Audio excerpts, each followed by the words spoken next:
Llegué a Ámsterdam. Esta ciudad es la capital, al menos la ciudad más conocida de Holanda, de los Países Bajos, no es lo mismo. Estoy ahorita en la Plaza del Dam. La historia de la ciudad es la siguiente.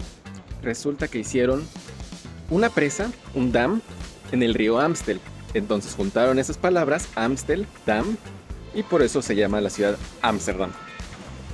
Es la ciudad más grande y quizá la más importante de los Países Bajos, aunque no es la capital como tal, porque no hay una capital como tal en este país, sino que las oficinas administrativas se dividen en varios lugares. Y esto que estoy acá pasando es la casa de bolsa, invención holandesa, por cierto.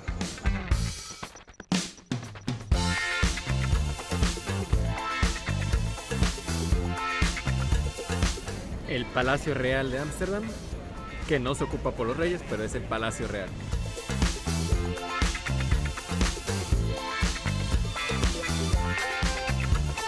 Palacio holandés por atrás.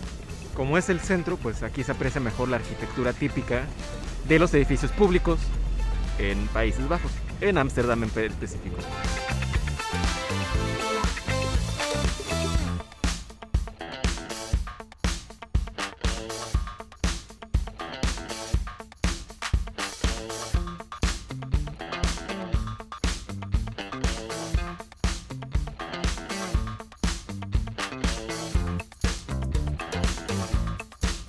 Este edificio fue la sede de la Compañía Neerlandesa de las Indias Occidentales. Resulta que, en plena época de la exploración, los Países Bajos querían competirle a las grandes potencias que estaban ya volviéndose ricos con el intercambio, pero pues llegaron un poco tarde, entonces buscaron hacerlo a través de otra forma, el comercio entre distintos continentes. Y pues bueno, para hacerlo necesitaban dos cosas. Uno, gente, que lo consiguieron al ser un país liberal, protestante. Entonces llegó mucha gente, judíos y protestantes de Europa, de específicamente España y Portugal, que ya conocían cómo era traficar con mercancía asiática. Y la segunda, con el capitalismo. Porque algo que hicieron para poder financiar todas estas expediciones fue a través de la creación del mercado de valores.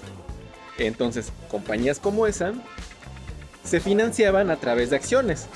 Muchas personas invertían y ganaban rendimientos de esas inversiones, pero la compañía sí tenía dinero para poder operar.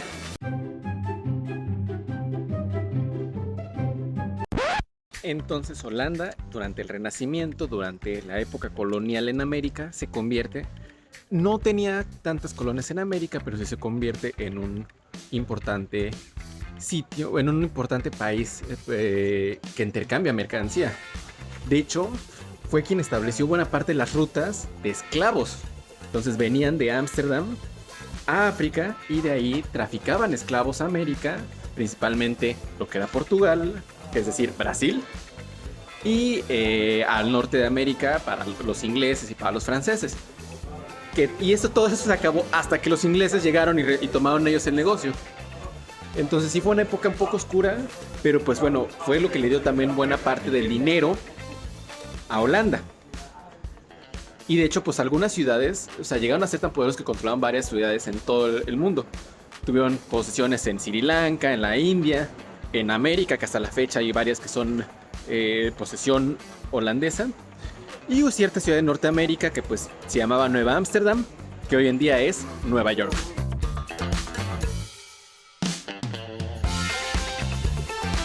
Básicamente todas las casas en esta parte de los Países Bajos son delgadas y altas, porque en una época se les cobraban impuestos dependiendo del ancho de su casa. Entonces pues aprendieron a hacerlas así, pero pues tenían un problema logística, que es que aquí era zona pantanosa. Entonces se las ingeniaron para construir sus casas con fundaciones muy fuertes que hasta la fecha siguen existiendo.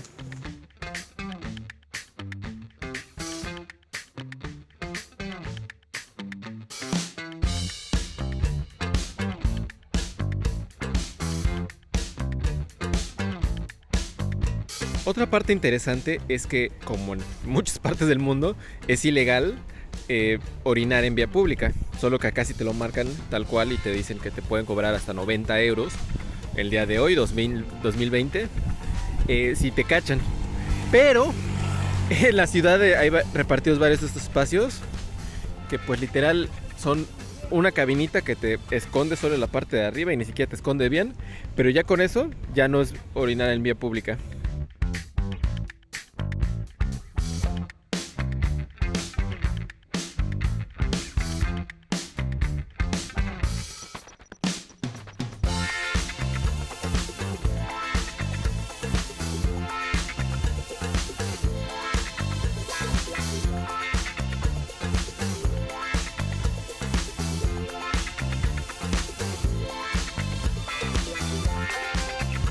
La historia de Ámsterdam, pues básicamente empezó como un pueblo dedicado a la mercancía, sobre todo porque pues tiene muy cerca el mar, está prácticamente a las orillas del mar, y pues de ahí fue creciendo y siempre tuvo esta vocación mercante.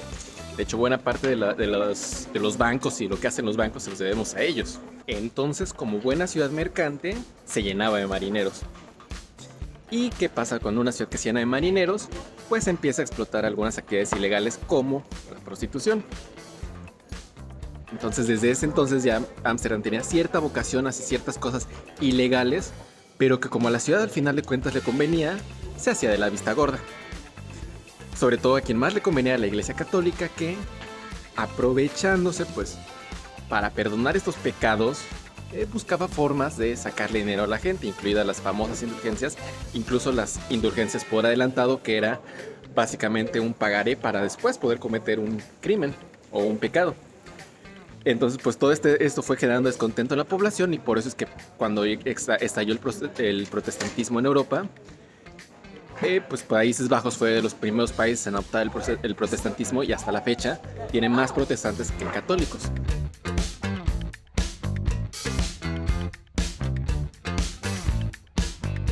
Ahorita estamos recorriendo el Chinatown, que pues no es muy grande, estamos hablando de unas 3-4 cuadras, pero que es parte importante de la historia moderna de Ámsterdam. Resulta que como buena ciudad mercante y pues en plena globalización, por ahí de los años 60, 70 empezaron a llegar muchos inmigrantes, sobre todo chinos. Y ellos trajeron consigo pues actividades mercante, pero entre otras cosas trajeron heroína que era producida por el opio chino. Pues el gobierno obviamente tenía que buscar una forma de combatir esto cuando se empezó a volver un problema de salud pública, porque pues mucha gente se volvió demasiado adicta. Y así fue como surgió el concepto de la coffee shop. Esta es una coffee shop, estas son coffee shops y este es un café. Si quieren tomar café, vayan a un café. Si lo que quieren es algo por lo que es famoso Ámsterdam, coffee shops.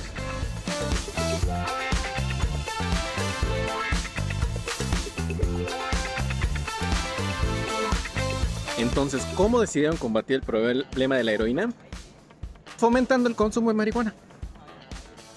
Si haces además gente adicta a la marihuana, que genera menos adicción, menos problemas, porque pues es una sustancia que te tranquiliza, pues de cierta manera solucionas un poco todos los conflictos por los que estaba pasando Ámsterdam en ese entonces.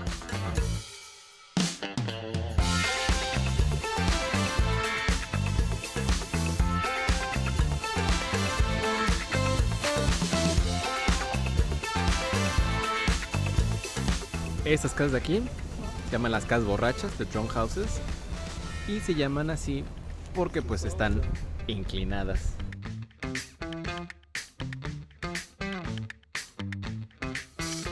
Esas 3X son la bandera, por así decirlo, de Ámsterdam. Entonces están escondidas por toda la ciudad.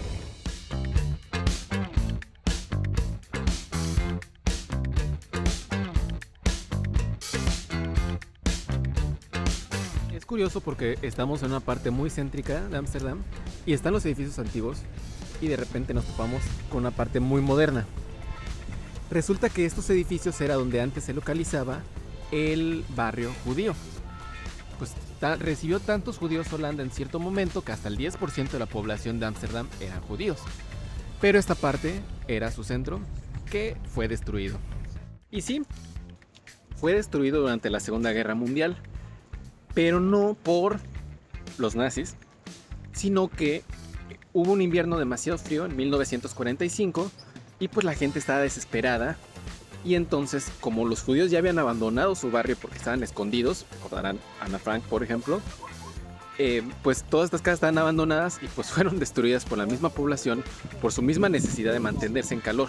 En la Segunda Guerra Mundial, los Países Bajos primero decidieron mantenerse neutros ante la guerra, pero como no estaban realmente preparados para el conflicto, cuando Alemania decidió finalmente invadirlos, pues cayeron relativamente rápido. Entonces, durante mucho tiempo estuvo la ciudad de Ámsterdam y buena parte de los Países Bajos bajo control alemán durante la Segunda Guerra.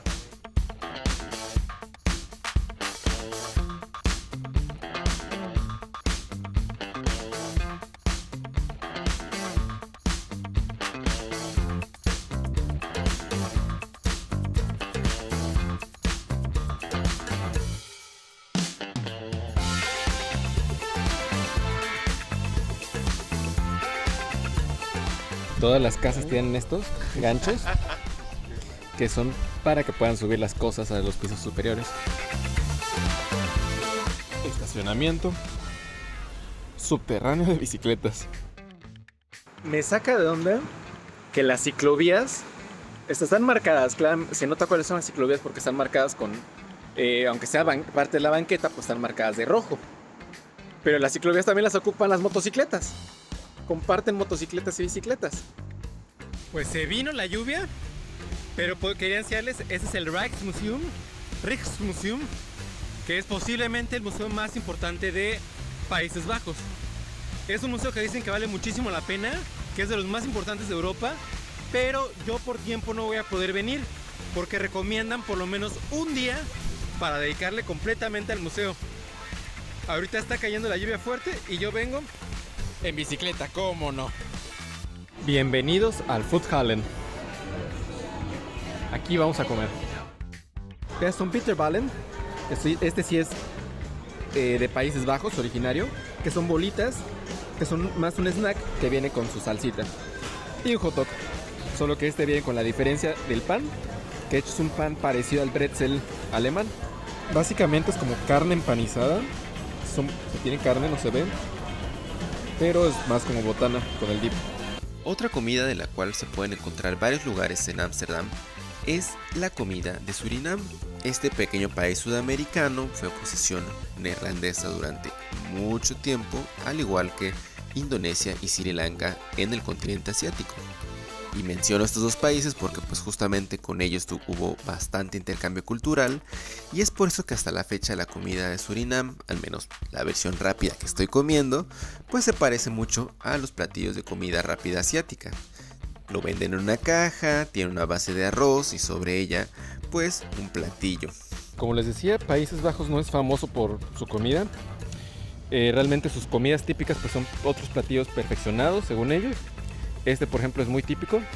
Es un pay de manzana, típico de la comida neerlandesa. Y sí está muy rico.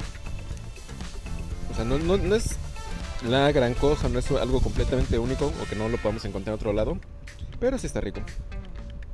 Otra cosa que todos me decían que tenía que probar era los pancakes, los hotcakes holandeses, que hay dulces y hay salados. Yo pedí salado porque por los dulces pues se consiguen más fácil. Y pues básicamente es queso con tocino, que es uno de los más tradicionales. Solo había para llevar. Y sí, básicamente los pancakes holandeses son crepas, pero un poco más gruesas y más grasosas.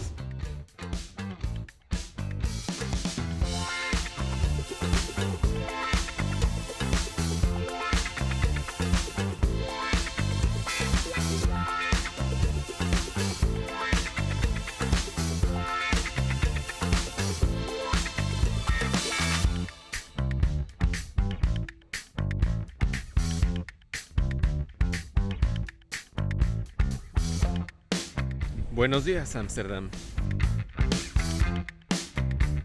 Y este es el museo de la casa de Ana Frank. Pues ahorita obviamente ya está restaurado el edificio, está con amenidades más modernas para hacerlo museo, pero era el edificio histórico donde estuvo Anne Frank viviendo unos cuantos años durante la Segunda Guerra Mundial.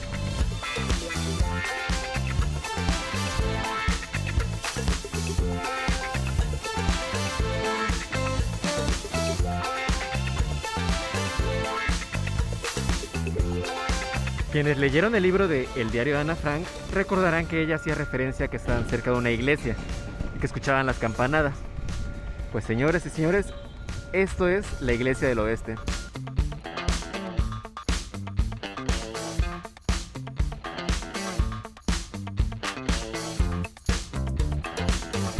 Este es el museo de la casa de Rembrandt, cierto pintor neerlandés un poco famoso.